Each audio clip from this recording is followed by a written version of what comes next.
Om Shanti Shanti Shanti.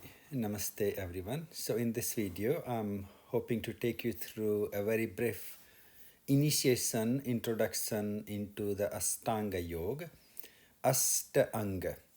So the 8 limbs or 8 aspects of our yogic sadhana, yogic evolution.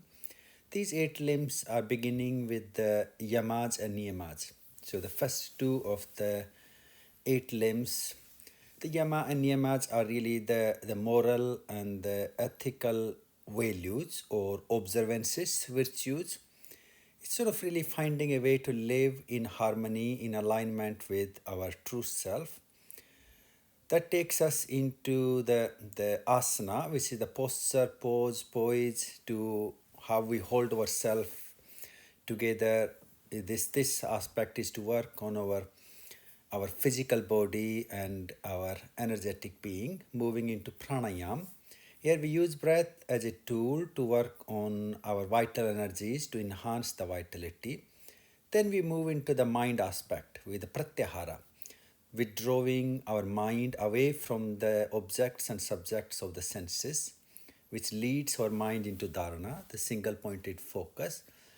Here it's effort we're focusing our mind to the single object. When that becomes fruitful, then the seventh state is the dhyana, the state of meditation, absorption. And in that, when total transcendence happens, we move from the dhyana into samadhi. So really the dhyana and samadhi are the 2 limbs which are more of like a fruit or the outcome of our sadhana. Now let's look briefly into each one of them. So beginning with the first limb of our Ashtanga Yoga, the yamas. Patanjali describes the pancha yamas, the 5 restraints or the virtues, the values we need to live to find our peace, balance, or harmony within ourselves as well as our environment, our surroundings, our society.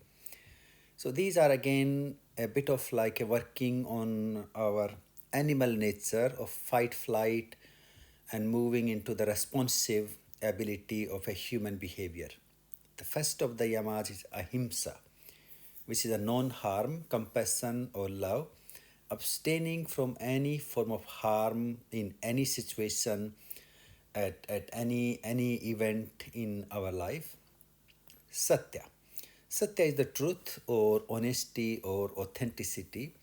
The truth from deep within to be able to think, speak, and act in a one direction aligned with our moral and the ethical authenticity or the virtuous being. Asteya, which is non-stealing or not taking anything for granted or not taking anything that belongs to us. These days there is a stealing of the time, energy, stealing somebody's credit in day-to-day life, or we want so much in life and we do so little to have what we want. So that is the practice in yoga is known as asteya. Then we have the aparigraha, which is the minimalist living. Brahmacharya. Brahmacharya is the discipline of the body, mind, and senses, especially the discipline on our sensual energy. We can also understand Brahmacharya in day-to-day life as Brahma is the creative principle in our life, in our universe, and Acharya, the one who follows or the one who masters it. So Brahmacharya can also simply understood living in harmony with the solar, with the biorhythms or environment, like waking up with the sunrise, going to bed early enough, like after sunset, eating food at appropriate time or eating appropriate food. So aligning our body with the nature or the biorhythms as it should really be, which leads us into the last of the yamas, aparigraha, which is a minimalist living, taking what we really need or keeping what we really need or what we must have and letting go everything. Aparigraha can also be understood as a detachment, so not being attached or inclined to get the material or get what we want on any cost. So rising above that into the conscious living to find that peace. So we got ahimsa, non-harm, compassion, satya, truth, honesty, authenticity, asteya, non-stealing or not taking anything for granted, brahmacharya, discipline with the sensual energy, and aprigraha, the non-greed or non-possessiveness. This moves us into the second of the 8 limbs, the yamas. Again, Patanjali describes 5 of the yamas. The yamas are the fundamental virtues to live a wholesome life or to really become aligned with our own true nature and remove all the inner blockages, inner obstacles to find peace, to find health and wellness. So these 5 are the first of them is the socha. Socha is the purity of your body, your mind, your speech, your desires, your actions. Also the purity of your environment, your surroundings, and yeah, maintaining that the purity all around you, even what we think and why we thinking that, what we desire, why do we desire that, bringing that clarity in them. And then the second of them is a santosa is the contentment or satisfaction or gratification. I love the principle of the contentment can be understood as do your best and leave the rest. So contentment is not actually being content in what we do, being content in the end goal, the outcome of it. So putting all your effort, your sincerity in doing what you can, and then letting go and allow the fruit to come to you. Moving into the third of the niyamas, tapas. Tapas is understood as austerity or igniting the fire of your inner self, disciplined practice or doing everything you can to fulfill your life dharma. I love the way Swamiji and Amaji explains the tapas as the 3R: regularity, repetition, and rhythm. So keep doing what you can to attain success or to achieve goals in your life. The fourth of the niyama is swadhyaya. Swadhyaya is the ability to introspect, self-study, contemplation, self-inquiry. Swadhyaya has that practice that asks us to keep checking on ourselves, what we are doing, why we are doing it, and how are we doing it, as well as how can we improve it or how can we do it better. Swadhyaya can include studying the scriptures and then doing or bringing them in our action and then becoming aware or acknowledging how we have done it and how could we do it different or better. Which leads us into the fifth of the niyama, Iswar Pranidhanani. Swamiji translates it as Iswar Prasadanam. This is the surrendering to the higher self. So doing our duties and offer the duty to the higher self. It's just like allowing ourselves to become the instrument of the divine purpose, the divine cause. In day-to-day life, I really like to see the Iswar Prasadanam practice as looking at our life actions from the divine perspective. Instead of doing things just for the material purpose or material fulfillment, you also look at the greater cause of it. And then the last and most important part from the bhakti context, karma yoga context, we have the control on doing what we can. The fruit is never in our control, but we always going to get the fruit of our actions. So do your actions, fulfill your dharma, your duties as a purpose of the divine instrument, and allow the fruit to bless you, to come to you. This leads us into the third of the Ashtanga Yoga, the 8 limbs. The third limb is the asana. Asana can be understood in different forms at different level of our practice or sadhana. So in generally, typically Hatha Yoga classes, we understand asana as a posture or as a pose. In the philosophical context, we can understand asana more of as a poise, a state of being, a state of that inner stillness or inner discipline of your body, mind, your senses, where you can hold it still or remain into that stillness, into the quietness or the tranquility. In many forms, we can also understand asana as how we hold ourselves together, how we describe ourselves, like who am I? Who am I? And when I think of me as a yoga teacher or as a father, as a friend, as a part of the community, that becomes the state of me being as myself.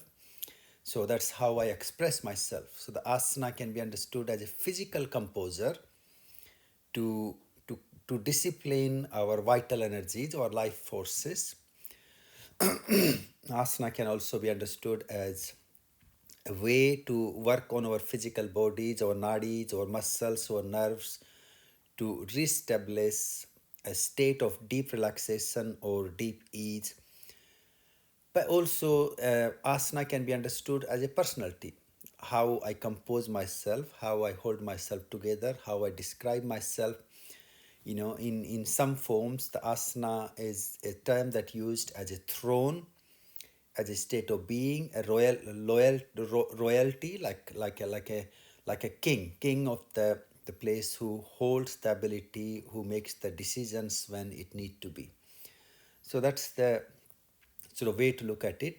In yogic context, especially in hatha yoga, asana is a practice for mastering our body, mind, and our vital energy currents, sort of preparing ourselves for the awakening of the kundalini, which leads us on path of evolution, transcendence, or health and well-being. Asana is also the practice that helps us to unblock the vital energies, distress our body, distress our mind, and build that sense of resilience, or build that sense, that the ability that helps us to hold together, hold upright, hold strong in difficult situations or difficult events in life, where we can just keep moving through them as we need to. So once we have mastered or have practiced the asana, as developed that ability to be able to hold our body, mind, our energy still, then we move into the fourth limb in our sadhana, which is the pranayam. In pranayam, we use our breath as a tool, as through the breath, swasa praswasa, we are continuously inhaling the cosmic energy, and then we exhale or expel out that individuality.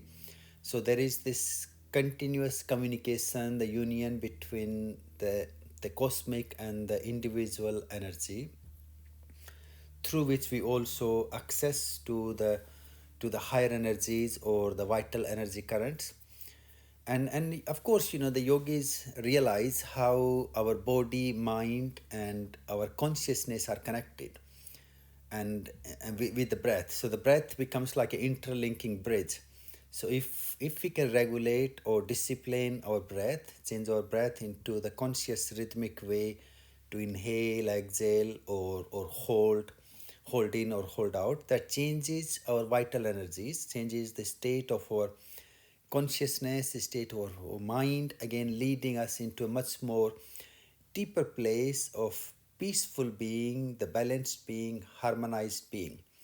Pranayam can be understood as the use of the breath for purification of our nadis, purification of our body, our mind, and especially the pranayam is one of the great practice for nourishing or nurturing your nervous system. So all those deep rooted old tensions, traumas, leading us into that fight flight response or overactivation of sympathetic response, pranayama will help us to re-engage or reactivate our parasympathetic, our relaxation, our healing response again. Typically, pranayam can be understood as working on the panch prana vayus through various ways, to inhale, exhale, working on our nadis, and then awakening our chakras. Chakras from the Mooladhara through all the way to the Sahasrara chakra with different breathing techniques. So it's again a complete system to prepare our body, mind, senses, and our vital energies to move from the physical into the subtle energy, and where we develop the ability to have access to our conscious field, our conscious mind. Pranayama further prepares us for the fifth aspect, the fifth limb of our Ashtanga Yoga, Pratyahara. Pratyahara can really simply understood as the sensory withdrawal. So, our mind is continuously engaged in all the sensory information, what I see, what I hear, what I feel, what I smell. My mind always gets carried away with all those sensory, the cognitive faculties, the cognitive operations of my being in this physical world. Pratyahara is to withdraw our mind from the subjects and objects of our cognitive faculties or the cognitive operations through of our indriyas, which in yoga we look at the jnanendriyas, the cognitive faculties like our eyes, ears, nose, our tongue, and our skin. Then we have the karmendriyas, the action faculties like our hands, our feet, our genitals, our anus. So we develop the discipline on our cognitive and our action faculties of our existence. So instead of letting our mind to wander around in an uncontrolled way everywhere out into the world, we bring that mind inward to focus that mind to the single point where we like to be focused. So instead of allowing the mind to be wandering everywhere out with our sensory experience, we draw the mind away from it. A good relaxation is a really very typical example of pratyahara, where you hold your body still and just taking your mind away from all other sensations into your jnana yoga kriya or jnana yoga prakriya you are following at that point in your sadhana. Naturally, Pratyahara leads us into the sixth limb, Dharana. Dharana described as the concentration, a focus point. It's a point where we want to engage our mind, which can lead us towards the meditation or the sadhana approach, the sadhana practice. So in Dharana, we choose an appropriate practice, like the way Patanjali describes Eka Tattva Abhyasa. So choosing that single pointed, that single point can be your chakra, can be like a nasagra drasti, focusing onto the tip of your nose. That single point can be a mantra, a contemplative thought like Soham, I am that, thyself. So here we develop this ability, inner ability to keep bringing our mind back and again back to that single pointed focus to lead ourselves naturally into the meditation. So in some ways we use the term samyama for the last three limbs, which includes dharana, dhyan, and samadhi, as dhyan and samadhi really are the fruit of dharana itself. As it's dhyana and samadhi is not something we practice, it's something we achieve or we experience through the abhyasa of the dharana. Like especially in Yoga Sutras, there are a couple of dharana practices. Hatha Yoga Pradipika describes some of them. And then the Vijnana Bhairav Tantra describes more than 100 various dharana focus points or the focus practices. Lord Krishna describes one of my favorite meditation or the dharana, the concentration practice, where you hold a straight sitting upright pose and keeping your eyes half closed or half open, and then you gaze your mind at tip of your nose and just observe your breath. Observe how you inhale and how you exhale, and you just continue that breath awareness as long as you can, with bringing your mind again and again back to that single pointed focus on tip of your nose. So that practice, that abhyasa, is known as dharana. So while we're doing it, that That aspect of our practice or sadhana is dharana, the single pointed effort in focusing the mind on one point. So naturally, when we master that abhyasa, the practice of dharana, then that leads us into a state of what we call dhyana, which is the seventh limb in Ashtanga Yoga. It's the state of meditation, states of single pointed awareness where our mind is completely absorbed or meditating in that dharana that we started to follow or practice in the beginning. So dhyan is more of a state of awareness, a state of absorption, where all the chitvartis have dissolved into the oneness into the ekagrata and the niruddha. It's a deep state of relaxation, rejuvenation, peacefulness, tranquility, or unconditional joy known as Anandam. So here the mind absorbs itself into the dharana and we become one with that object of focus or object of what we are meditating on. In dhyana, a state of the meditation, the individuality, the I still exist. And when that individuality dissolves into the universality, that leads us into the eighth state of our being, our awakening or realization. The eighth limb Patanjali describes in Yoga Sutras is samadhi. Samadhi, when we become established or aware, awake, or realized into our adi state, our eternal state of being, which is known as the Purusha, the individual soul, the individual being. And in that adi state, into the eternal state of our being, the Purusha and Paramatman are actually one. Sort of think of like energy and the energy, the drops of water into the ocean. So here, the drop of water dissolves back into the ocean, and that state is samadhi. So the Purusha, the individual being, the individual consciousness, transcends itself back or dissolves back into its source, known as the Paramatman, the Supreme Self, or the Iswara, the Divine, the God, or the higher consciousness, absolute consciousness. Here, the Atman attains its state back into the state of Sat Chit Ananda. And so these are the eight states or the eight limbs of our Ashtanga Yoga, Ashta-anga. Yama, Niyama, Asana, Pranayama, Pratyahara, Dharana, Dhyana, Samadhi. Om Shanti Shanti Om.